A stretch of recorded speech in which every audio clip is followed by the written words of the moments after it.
I can't forget my ex-girlfriend. Go on your honeymoon alone.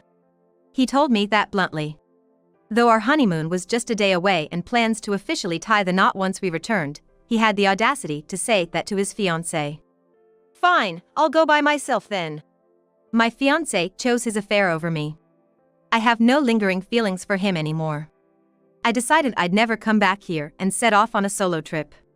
My name is Sarah Johnson. I'm just an average woman in my 20s, working freelance. Currently, I'm engaged. I've been dating my partner since college, his name being Jason Miller. Given recent circumstances, we decided not to have a wedding ceremony. To be honest, I wasn't really concerned about wearing a wedding dress or having a big ceremony. Jason didn't seem too interested either, so it didn't matter. Both parents had seen each other, and the only thing we did was buy our rings. All that was left was to submit our marriage license on our upcoming anniversary in a few months. We're currently living together in our new home as an engaged couple. Although we aren't legally married yet, we're already wearing our rings and living as if we were a married couple.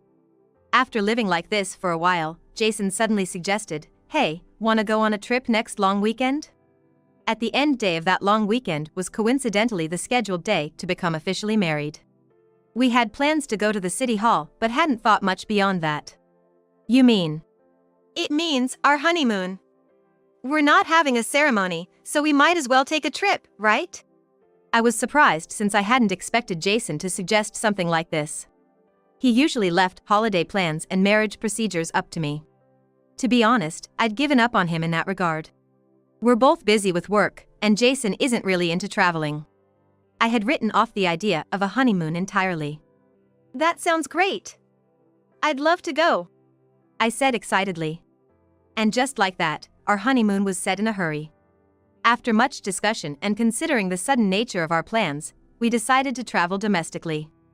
I'd be happy with anywhere.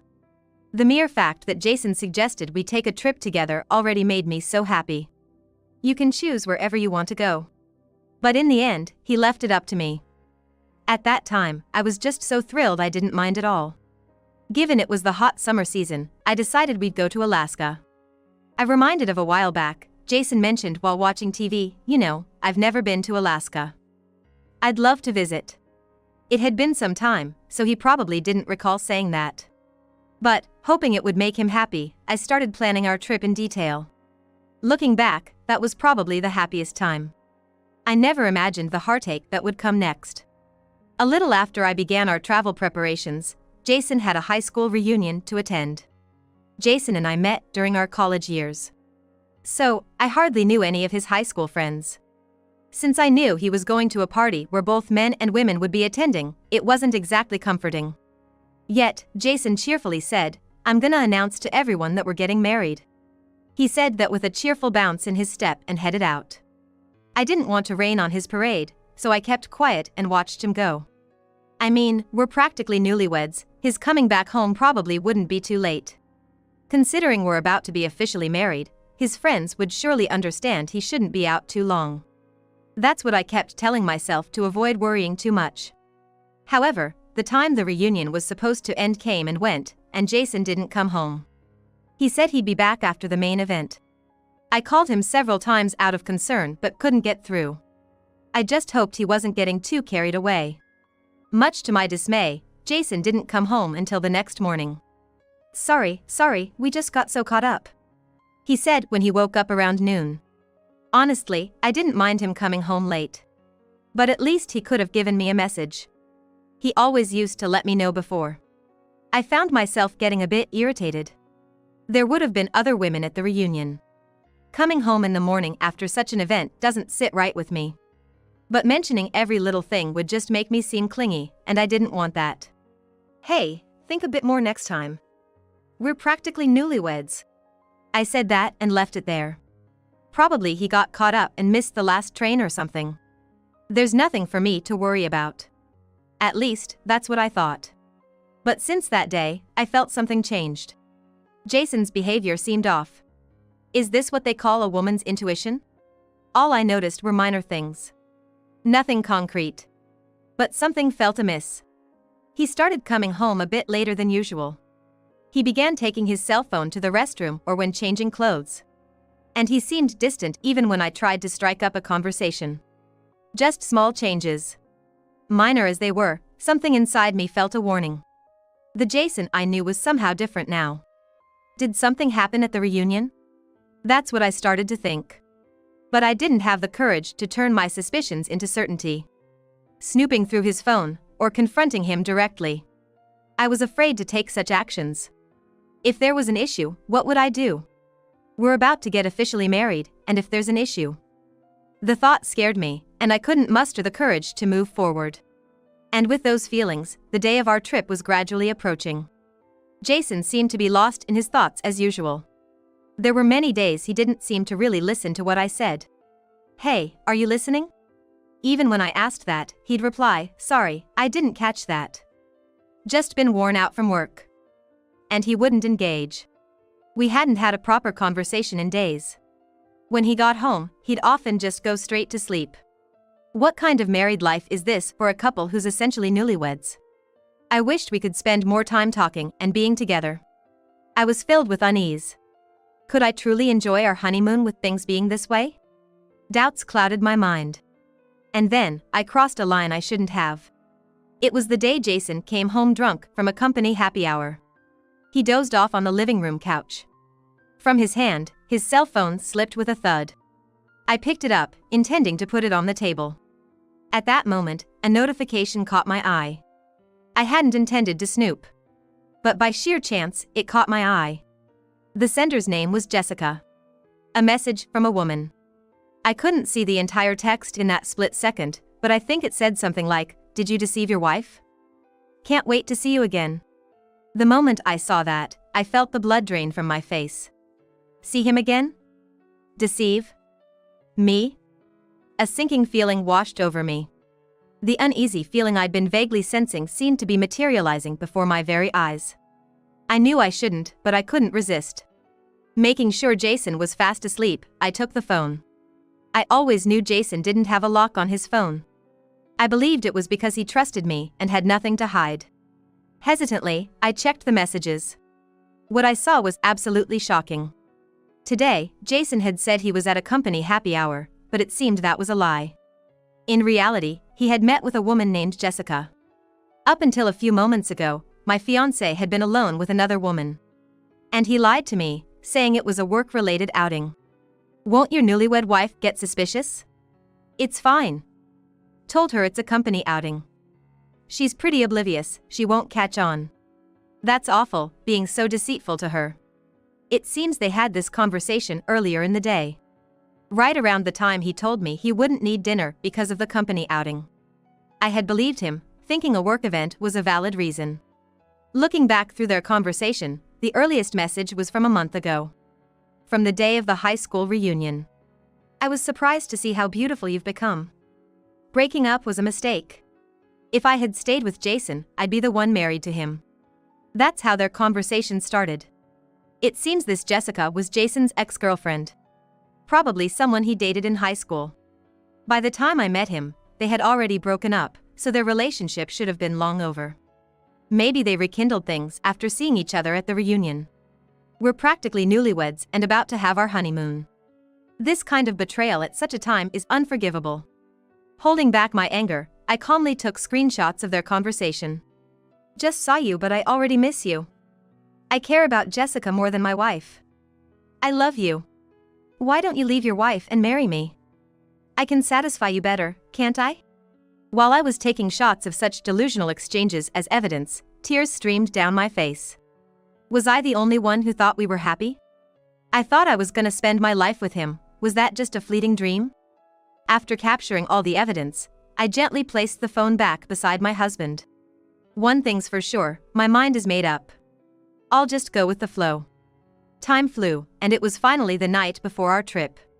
I had everything ready for our vacation. I asked Jason, "Have you packed yet?" But Jason just looked down, staying silent. What's wrong? After my repeated questioning, he finally spoke up, looking like he'd made up his mind. I can't go on our honeymoon with Sarah. He looked straight at me, and Jason continued speaking. He had an expression that seemed like he had finally let go or become defiant. I can't forget my ex. I want you to go on the honeymoon alone. He said it right to my face. With our honeymoon set for the next day and plans to get legally married after our return, he boldly declared to his fiancée.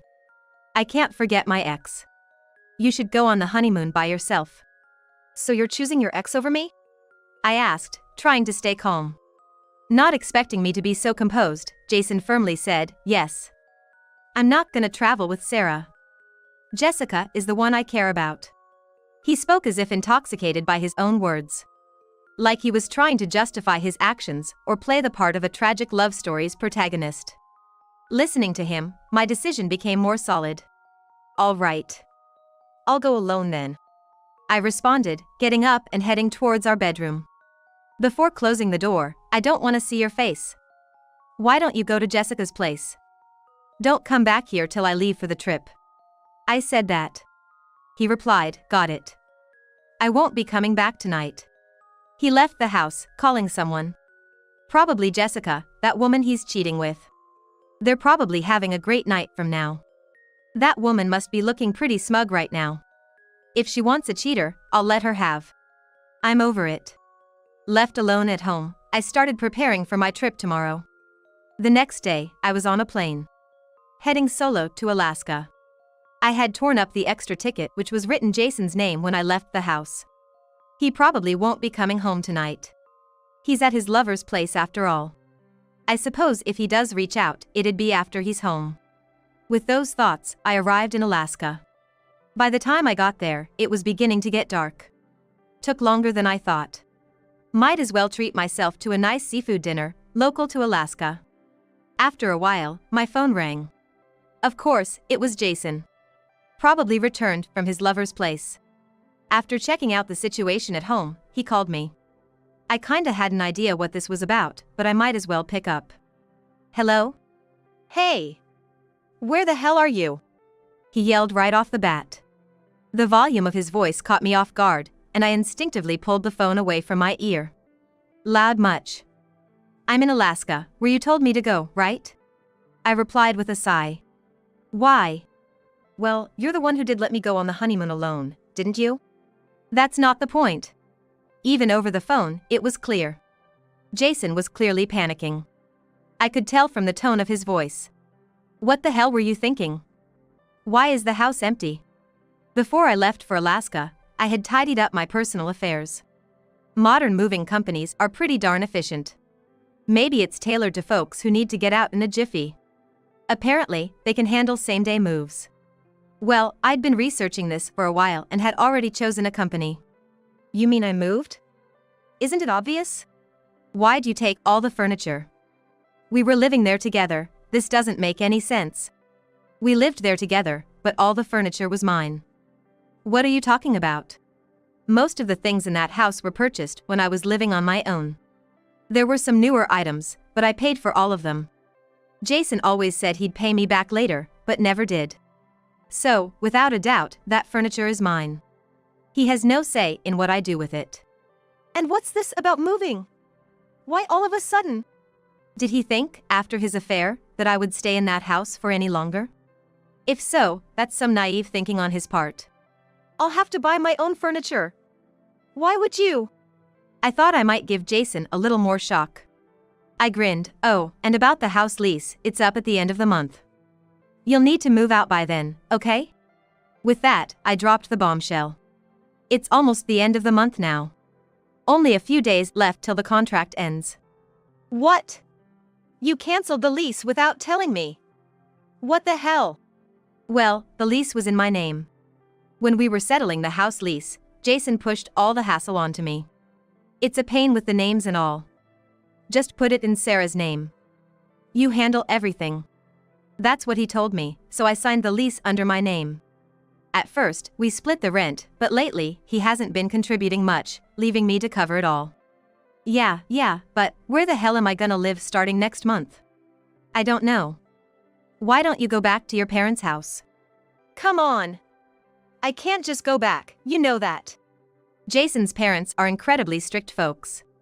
They're the kind of people who'd never tolerate cheating. They wouldn't even acknowledge us living together until we had an official engagement. What would happen if those strict parents found out about the affair and he got kicked out of the house? I can easily imagine how that would play out. You know, if my folks find out, I'm toast. Just come back home for now. Having an affair and expecting such a sweet deal is pretty audacious. Does he think I'll just forgive and come back? There's no way I'm coming back. You chose your affair over your fiancé, me. Sooner or later, your folks are gonna find out. That's not true. Jason quickly denies it. What exactly isn't true?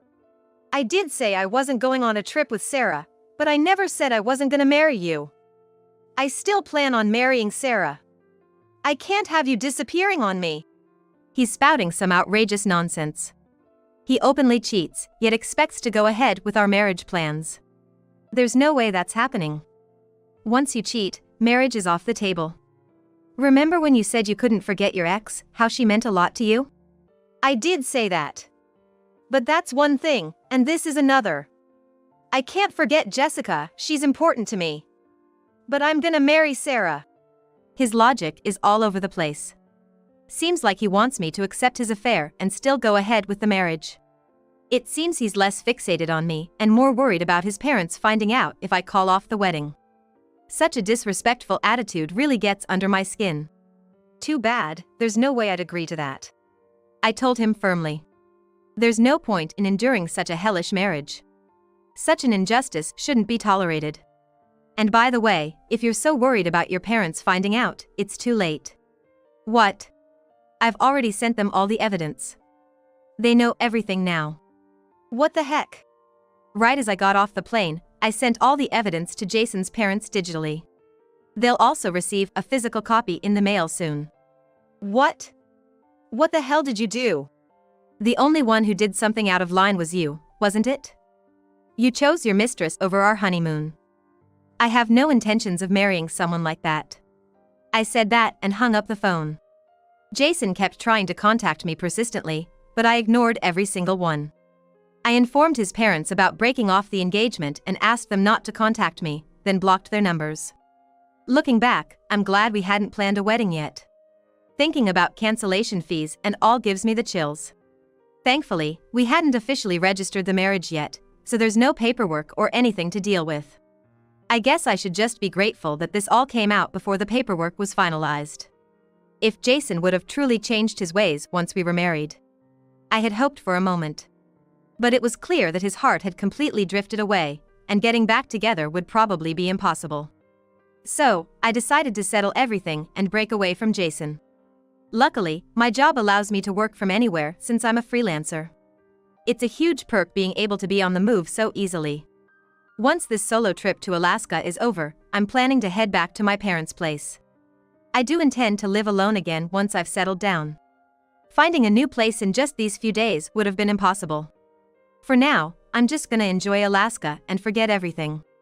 Turns out, Jason got a serious earful from his parents later on. His parents seemed to have really liked me, and they probably couldn't forgive him for betraying and cheating on me. He apparently tried to introduce Jessica to them as his new girlfriend, but they turned her away right at the door. They surely wouldn't accept her. To make matters worse, they even found out that he was trying to rush our marriage just so they wouldn't get mad at him. Telling them that Jessica was his new fiancée in such a vague situation probably only made his parents angrier.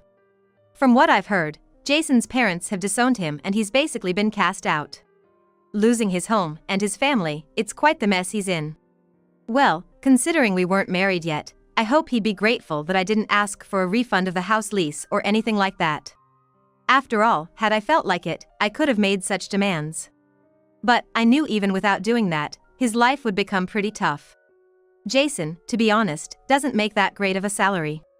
It's probably a bit below average for his age group. Compared to mine, it's about half. Of course, I never told Jason that because I didn't want to hurt his pride. That's why, even if Jason didn't pay the rent or chip in for living expenses, we managed. That was all thanks to my earnings. But what about Jason now? Suddenly kicked out without any furniture or appliances.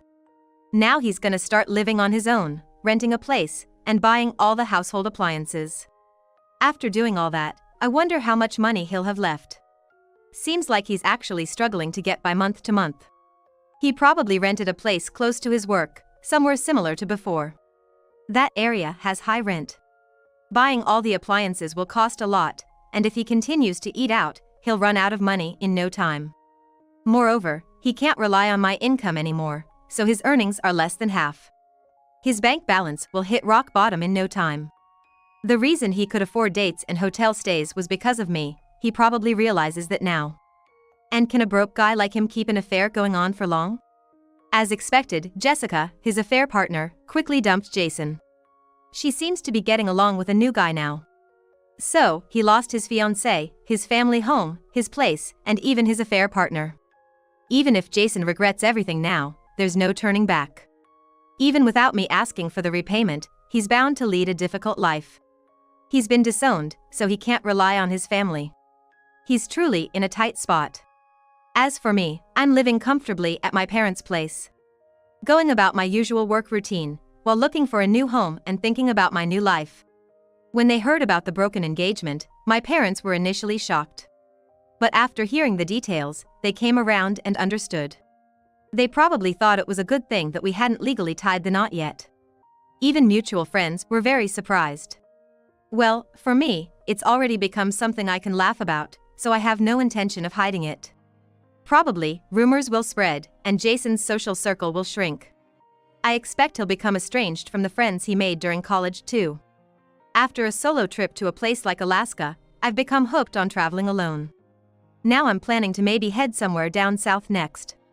Although I've gone through the uncommon experience of breaking off an engagement, I can't mope around forever. Life's too short after all. I gotta make the most out of it and enjoy it to the fullest. With that in mind, I'm living every day to the fullest, both at work and in my personal life.